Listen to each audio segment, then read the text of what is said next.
Ogoh-ogoh mini, Rawa Rontek. Menggambarkan pertempuran antara Dewa Anom dengan Jatu Gorda yang memiliki kekuatan sakti ilmu Rawa Rontek. Ilmu Rawa Rontek itu sendiri adalah ilmu kebal dan ilmu yang dengan cepat dapat menyembuhkan luka di tubuh. Pertempuran Dewa Anom dilakukan di tepi pantai dengan strategi. Saat Dewa Anom dapat memenggal bagian tubuh Jatu Gorda, potongan tubuhnya langsung dimakan oleh ikan nina bantuan dari Hyang Sinuhun Kidul. Akhirnya Jatu Gorda dapat dikalahkan, dan masyarakat Nusa Penida kembali aman dan sejahtera.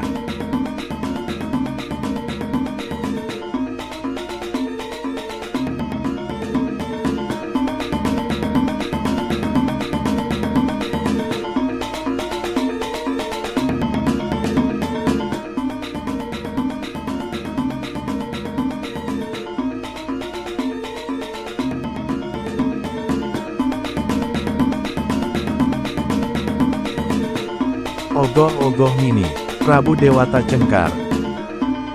Menceritakan tentang kisah anak dari Prabu Watu Gunung dari Kerajaan Galuh, yang bernama Prabu Dewata Cengkar. Prabu Dewata Cengkar memiliki perilaku yang kasar terhadap rakyat kecil, suka menganiaya orang lain yang membuat rakyat di sana resah. Terlebih lagi kegemarannya salah satunya adalah memakan daging manusia. Hal ini sangat membuat marah ayahnya yaitu Prabu Watu Gunung. Prabu Dewata Cengkar tidak terima, dan kemudian meninggalkan kerajaan Galuh beserta pasukan setianya tanpa pamit, dan akhirnya mendirikan kerajaan baru yang lebih dikenal dengan nama Kerajaan Medang Kemulan.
Ogoh-ogoh mini, Getie Trisirah.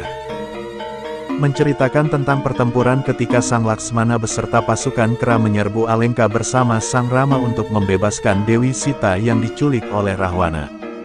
Getie Trisirah sendiri adalah anak dari Rahwana dengan permaisuri Dewi Trisnawati. Dengan perawakan 3 kepala, ia ikut berperang membela kerajaan ayahnya. Karena kesaktian yang dimilikinya membuat pasukan Kera dan Laksmana kewalahan menghadapi Getie Trisirah. Di sana yang berpihak pada Sang Rama, segera memberitahu kelemahan dari Getie Trisirah kepada Laksmana. Ia dapat dikalahkan jika ketiga kepalanya terputus bersamaan dan terpisah dari badannya. Dengan sesegera Laksmana mengeluarkan panah sakti yang mengenai kepala Getie Trisirah, dan akhirnya tewas.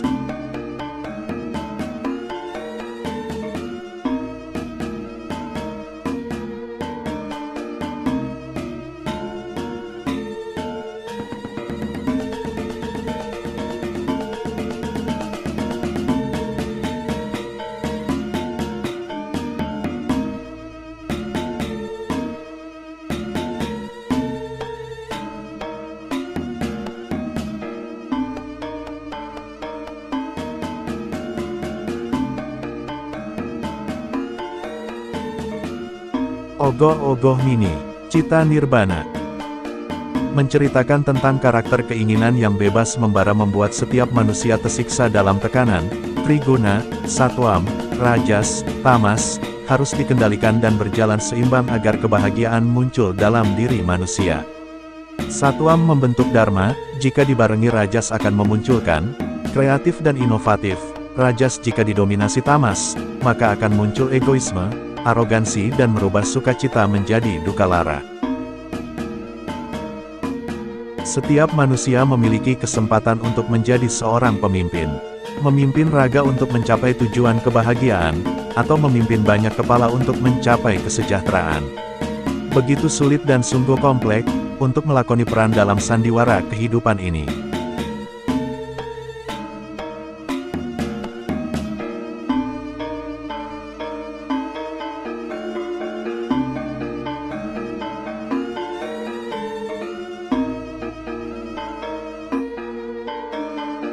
Ogoh-ogoh Mini, Nereh Lemah. Menceritakan tentang Raja Kesiman, Ki Gusti Ngurah Kesiman yang beradu jangkrik dengan Raja suku Sasak Lombok dalam rangka ekspansi wilayah.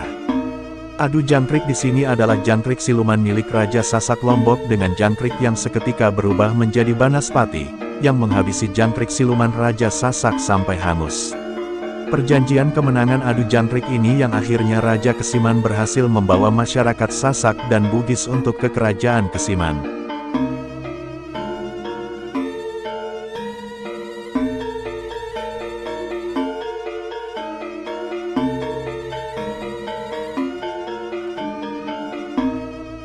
Ogoh-ogoh Mini, Murkaning Naga Taksaka, menceritakan tentang hancurnya kereta kuda dari Prabu Parikesit oleh seekor naga raksasa ketika hendak berburu bersama pasukannya di kerajaan Kuru.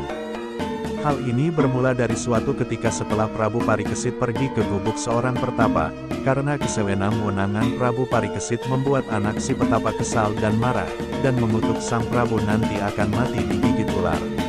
Kutukan itu menjadi kenyataan, ketika kereta Prabu Parikesit dihancurkan oleh seekor naga raksasa, semua pasukannya terpental dan sang naga siap untuk membunuh Prabu Parikesit.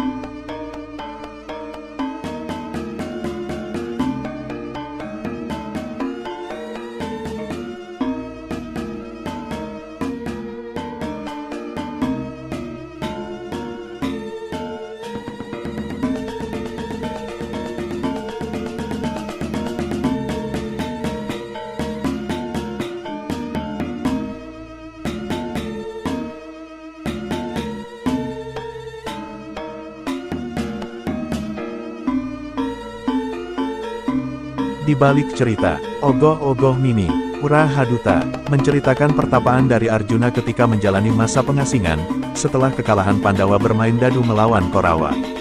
Arjuna melakukan pertapaan di Gunung Indrakila, di atas bunga teratai yang sedang mekar, ia memuja Dewa Indra dan Dewa Siwa. Setelah mendapatkan anugerah dari Dewa Indra, Arjuna melanjutkan tapa ke hadapan Dewa Siwa. Dewa Siwa yang terkesan dengan tapa Arjuna, kemudian mengirimkan seekor babi hutan yang berukuran sangat besar untuk menggoda tapanya. Babi itu kemudian menyeruduk Gunung Indrakila hingga bergetar. Hal tersebut sangat mengganggu jalannya tapa dari Arjuna sampai terbangun dari tapanya. Karena mengganggu jalannya tapa semedi yang dilakukan oleh Arjuna, maka ia segera melepaskan anak panahnya untuk membunuh babi tersebut. Di saat yang sama, Dewa Siwa turun dan menyamar sebagai pemburu. Dewa Siwa pun turut melepaskan anak panah ke arah babi hutan yang juga dipanah oleh Arjuna. Karena kesaktian Dewa Siwa, kedua anak panah tersebut yang menancap di tubuh babi hutan itu menjadi satu. Pertengkaran hebat pun tak terelakkan antara Dewa Siwa yang sedang menyamar menjadi seorang pemburu dengan Arjuna yang sedang bertapa. Mereka sama-sama mengakui telah membunuh babi hutan siluman itu. Kira-kira apa yang terjadi berikutnya ya Ton? Bagi yang tahu, tulis jawabanmu di kolom komentar. Jangan lupa subscribe, like, dan nyalakan tanda loncengnya Ton. Sukses! Ogoh-ogoh Mini, bertajuk Nyeraya, menceritakan tentang kegiatan nyeraya yang dilaksanakan di kuburan. Kegiatan ini dimaksudkan bagi para penekun ilmu tantra untuk melakukan pemujaan sekaligus memohon anugerah agar apa yang dipelajari benar-benar masuk ke dalam hati. Nyeraya ini dilakukan pada tengah malam, dengan melakukan meditasi tantra di areal kuburan tempat pembakaran mayat, dan sembari berdoa kepada Sang Hyang Bapa Aksara dan Ibu Pertiwi agar diberikan anugerah dan keselarasan diri. Selain itu, dengan melakukan kegiatan nyeraya, dimaksudkan untuk mengatasi ketakutan dan kengerian yang muncul dari dalam diri yang bisa menghambat dalam pencapaian kesadaran diri.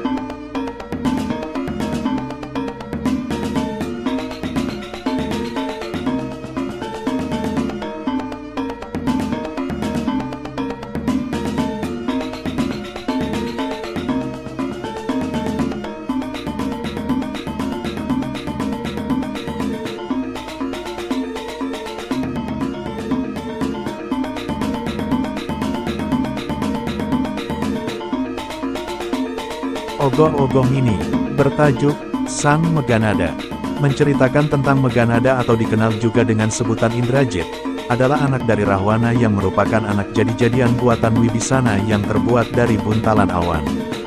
Yang mendasari kejadian ini adalah sumpah dari Rahwana jika anaknya lahir perempuan maka akan dibikahinya karena ia tahu yang menitis dalam kandungan istrinya adalah pujaan hatinya. Anak perempuan yang dilahirkan oleh istri Rahwana, dihanyutkan oleh Wibisana ke sungai yang kelak saat besar adalah Dewi Sinta.